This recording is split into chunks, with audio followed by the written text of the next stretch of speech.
Recap dari alur sebelumnya.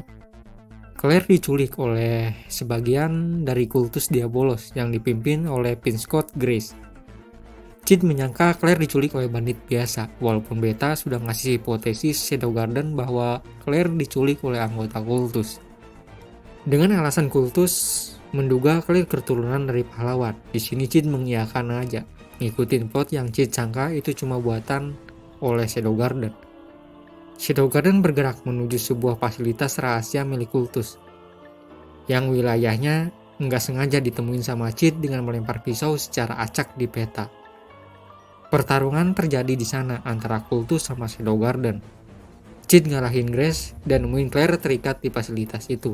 Setelah selesai berurusan sama kultus di fasilitas rahasia itu, anggota Shadow Garden berpendapat kultus itu anggota yang sangat besar, mencakup wilayah global.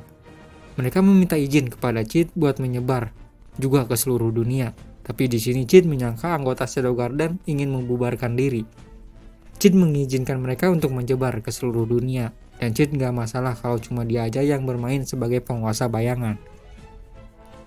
Dan 2 tahun lagi Cid akan mulai menjalani studinya di ibu kota Midgard. Cid yakin di sana ada konspirasi, pemberontakan, dan event besar lainnya yang nggak mungkin bisa Cid lewatkan sebagai penguasa bayangan. Dan alurnya berlanjut ke bagian 3 di video ini. Cerita dimulai dari sudut pandang Beta yang udah tidak lagi takut untuk membunuh seseorang. Beta awalnya juga kesulitan mengambil nyawa seseorang, sampai ke tahap Beta nggak bisa tidur karena selalu mengalami mimpi buruk setelah mengambil nyawa seseorang di kegiatannya sebagai bagian dari Shadow Garden. Tapi Cid yang perhatian ngasih beberapa cerita buat Beta bisa tidur, dan itu juga jadi alasan buat Beta terus bertarung di dalam Shadow Garden. Sama kayak beberapa anggota Shadow Garden yang saat ini bersama Beta. Mereka juga mengalami hal yang sama yang pernah Beta alami, yaitu belum terbiasa membunuh seseorang. Mereka muntah dan gemetaran pas di adegan itu. Ya, itu mungkin aja bakal berlangsung lama sampai mereka terbiasa. Cid sudah berumur 15 tahun sekarang dan sudah mulai menjalani studinya di Akademi Midgard untuk Kesatria Hitam. Dan di sini Cid masih berusaha menjadi NPC dengan membuat nilainya di bawah rata-rata dan gak mencolok. Tapi saat ini Cid lagi ada event yang biasa ditemuin, yaitu event buat nembak seorang gadis karena kalah dalam permainan. Dan targetnya adalah Alexia Midgard, putri kedua dari kerajaan Midgard. Sebelumnya banyak para berdebah dan bajingan yang udah nyoba buat nembak Alexia dan hasilnya nihil. Dan di sini Cid juga berencana jadi salah satu dari mereka yang nembak dan ditolak, yang menurutnya itu bagian yang harus didapat sama karakter sampingan. Dalam sudut pandang Cid, Alexia itu cantik, tapi Cid udah terbiasa dan ngerasa bosan ngelihat gadis cantik dengan terbiasa ngelihat Alpha dan anggota Shadow Garden lain yang juga cantik-cantik.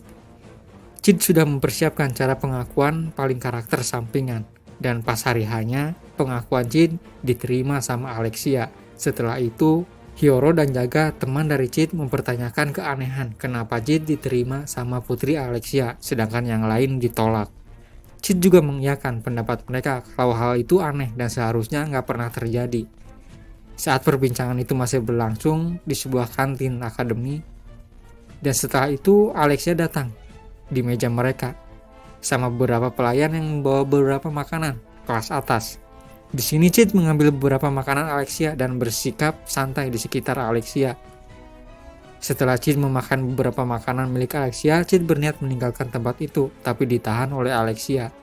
Alexia berasumsi bahwa Cid bergabung di kelas Royal Busin, dan Cid mengiyakannya.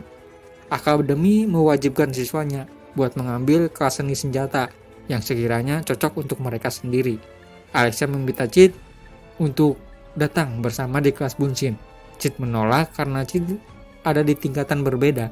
Seni bertarung Bunshin sangat populer sampai punya 9 tingkatan dan rata-rata ada 50 siswa di setiap tingkatannya. Karena Cid sering tampil biasa aja, Cid ada di tingkatan 9. Dengan alasan itu, Cid menolak ajakan Alexia karena mereka ada tingkatan yang berbeda. Alexia sempat mengatakan ia bisa mendaftar di tingkatan 9. Kalau Cid ngerasa nggak bisa datang ke kelas tingkat 1 di mana Alexia ada. Tapi sekali lagi Cid menolak, itu cuma bakal ngebuat Alexia terlihat buruk. Jadi Cid menerima rekomendasi dari Alexia ke tingkat 1 di kelas Royal Bunsin. Cid di sini terlihat perbedaannya yang mencolok antara tingkat 1 dan tingkat 9 di mana Cid sebelumnya berada. Fasilitas buat tingkat 1 sangat bagus, berbeda dengan tingkat 9 yang ada di luar ruangan, panas kepanasan, hujan kehujanan. Dan selain pakaian yang dikenakan sama siswa juga menentukan sekuat apa mereka di Bunsin. Pakaian berwarna hitam di tingkatan tinggi, termasuk Alexia di sini. Dan yang berwarna putih paling bawah tentunya, dan Cid salah satunya, murid tingkat bawah. Dan setelah pemanasan, Cid dan Alexia mulai berlatih berpedang. Di sini Zenon sebagai instruktur sempat memberitahu gaya Royal Bunsin bisa dibilang masih baru, sebagai pengembangan dari Bunsin tradisional. Hal seperti itu sempat ditolak, tapi berkat Putri Iris, Royal Bunsin bisa diterima. Setelah obrolan Cid dan Zenon tentang metode Royal Bunsin, Alexia mengajak Cid untuk melakukan sparring. Di sparring, Cid terus menganalisis gerakan Alexia, yang menurutnya kemampuan standar dalam bermain pedang, Alexia sudah menguasainya, yang itu biasa dan tidak spesial. Di sini juga dalam hati Cid mengatakan Delta harus belajar kepada Alexia buat bisa bermain pedang standar. Karena selama ini Delta selalu ngebarbar dalam ilmu berpedangnya, dan Cid juga mengatakan ilmu berpedang Delta tidak bisa dimaafkan. Mungkin karena terlalu liar dan tidak memiliki gaya apapun. Dan setelah saling menguji ilmu berpedang mereka masing-masing, di sini Cid cuma dimanfaatkan sama Alexia buat bisa menghindari instruktur Zenon. Dan Cid menyadari hal itu. Di belakang gedung akademi, setelah pulang sekolah, Cid mengatakan tentang Alexia yang melibatkannya dalam masalahnya sama Zenon. Cid sempat menduga Zenon adalah tunangannya Alexia, tapi itu dibantah oleh Alexia. Zenon cuma salah satu dari pelamarnya saja. Dan di sini juga Cid mengatakan kepada Alexia ia tidak mau terseret dalam masalah antara Alexia dan Zenon. Tapi Alexia ingin memanfaatkan Cid sampai Zenon menyerah. Dan Alexia juga tahu pernyataan cinta Cid yang kemarin kepada Alexia juga cuma sebuah hukuman dari kekalahan permainan. Cid di sini pura-pura tidak tahu. Cid menanyakan buktinya kepada Alexia. Alexia memberitahu Cid ia mengetahuinya dari Jaga. Karena di sini Cid nggak bisa mengelak lagi, Alexia menawarkan mereka untuk tetap berpacaran sampai Zenon menyerah. Cid masih memberikan bantahannya tentang hubungan mereka. Seperti Zenon itu ahli berpedang, dan kalau terjadi sesuatu, Cid bakal kalah dengan mudah. Karena Cid masih berusaha buat menghindar, Alexia mengeluarkan beberapa koin dari sakunya dan meminta Cid untuk mengambilnya. Yang setiap koinnya setara 1000 jeni. Dan di tanah Cid menghitung ada sekitar 10 koin. Jadi total jumlahnya adalah 14 koin, setara 14.000 jeni. Dan tentu saja Cid mengambil uang yang dibuang oleh Alexia tadi. Dan pas mengambil koin yang terakhir, tapi koin itu diinjak oleh Alexia. Dan menegaskan lagi kepada Cid harus mau untuk mengikuti apapun perkataan Alexia. Dan Cid menyetujuinya. 2 minggu berlalu, Cid masih bertahan sebagai pacar Alexia. Sesekali ada murid yang membuli Cid karena statusnya tadi, tapi itu bukan hal yang gak bisa ditangani oleh Cid. Dan setelah 2 minggu ini, Zenon masih biasa saja. Cid gak ngeliat pergerakan kotor dari Zenon buat menyingkirkannya. Tapi di sini Alexia malah ngerasa jengkel dengan sikap Zenon itu. Di mata Cid, Alexia bersikap baik di depan semua orang. Tapi di luar itu, Alexia menurut Cid memiliki kepribadian yang buruk. Seperti biasa sepulang sekolah, Cid masih sering diajak mengobrol oleh Alexia. Dan di salah satu obrolan itu, Cid menyarankan untuk Alexia memikirkan ulang penolakannya terhadap Zenon. Di mata Cid, Zenon terlihat seperti orang baik, punya pengaruh dan juga uang. Tapi Alexia menolaknya. Alexia berpendapat sikap Zenon selama ini hanya sebuah topeng. Ambil contoh dirinya, ia bersikap sempurna di hadapan orang lain, tapi di hadapan Cid, Alexia mengeluarkan sifat aslinya. Dan setelah obrolan tentang Zenon, Alexia memberikan uang lagi kepada Cid sebesar 10.000 jeni. Setelah itu, obrolan mereka berlanjut tentang gaya berpedang Alexia, sampai di mana Alexia memutuskan untuk pulang sendiri. Di kantin atau di kafeteria akademi, Cid dan kedua sohibnya membicarakan hubungan Cid dan Alexia. Cid juga menyinggung tentang Jaga yang membocorkan alasan Cid menembak Alexia sambil mereka makan. Tak lama kemudian, Zenon mendatangi meja mereka dan mengatakan kepada Cid Alexia belum kembali ke asramanya sejak kemarin.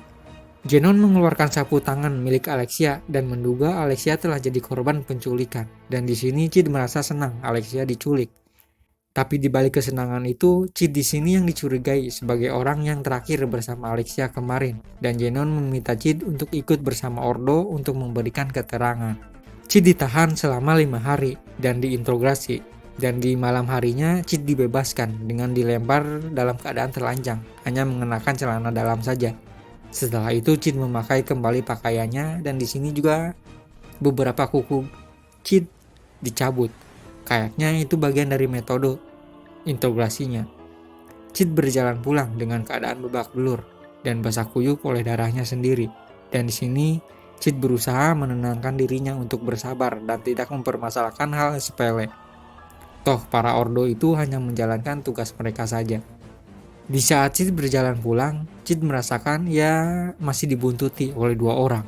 Cid berpendapat ia masih dicurigai sebagai penculiknya Alexia. Setelah itu ia berpapasan dengan seorang yang berbicara sedikit dengannya dengan disertai aroma harum dari sebuah parfum yang familiar. Cid berpikir itu apa, tapi ia kesulitan menemukan orangnya di kerumunan orang yang berjalan di sore hari ini. Sesampainya Cid di asramanya, seseorang muncul dari kegelapan dan mengatakan Cid pasti lapar. Dan itu adalah Alpa. Alpa memberikan sandwich tuna kepada Cid. Alpa juga melihat Cid terlihat berantakan disiksa oleh Ordo. Alpa mengatakan jika Cid tidak bergerak, Ordo akan terus menargetkan Cid sebagai pelakunya. Dan sebagai bangsawan rendahan, Cid akan jadi target yang mudah untuk disalahkan. Di sini Cid sepakat, kalau itu iya, Cid juga akan melakukan hal yang sama. Pas Alpa mengatakan untuk mereka tidak mempercayai Ordo Ksatria, Cid menyambungkannya dengan kultus dan menanyakan apakah Ordo sudah disusupi oleh kultus. Alpa mengiyakannya dan menurutnya tidak diragukan lagi bahwa Ordo sudah disusupi oleh kultus. Di sini juga Alpa merasa heran kepada Cid kenapa Cid merayu putri Alexia. Dan Cid membantahnya bukan seperti itu.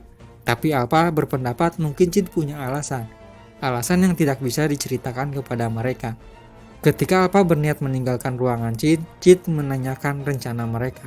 Alpa memberitahukan mereka akan mengumpulkan pasukan. Anggota yang ada di ibu kota, Alpa berpendapat itu tidak cukup. Dan Alpa juga yakin mereka harus memanggil Delta. Dan setelah itu Alpa pergi meninggalkan kamarnya Cid. Sudut pandang beralih kepada Iris Midgar yang menerima laporan investigasi hilangnya Alexia. Di sini Iris sedang berbicara dengan Jenon tentang kemungkinan Cid sebagai pelaku penculikan Alexia. Jenon mengatakan kepada Iris ia tidak ingin curiga kepada Cid, tapi tidak ada orang lain lagi yang bisa dicurigai selain Cid. Dan setelah mengobrol tentang itu, Jenon meminta izin untuk meninggalkan ruangan Iris. Claire masuk ke dalam ruangan dan mengatakan pembelaannya terhadap Cid dan memperkenalkan dirinya kepada Iris, ia adalah kakak perempuannya Cid. Perdebatan tentang Cid pelaku atau bukan terjadi di ruangannya Iris. Sampai ke tahap Claire berniat mengancam jika terjadi sesuatu kepada Cid, tapi Jenon menariknya keluar dari ruangan Iris. Dalam keheningan di ruangan itu, Iris berharap Alexia baik-baik saja.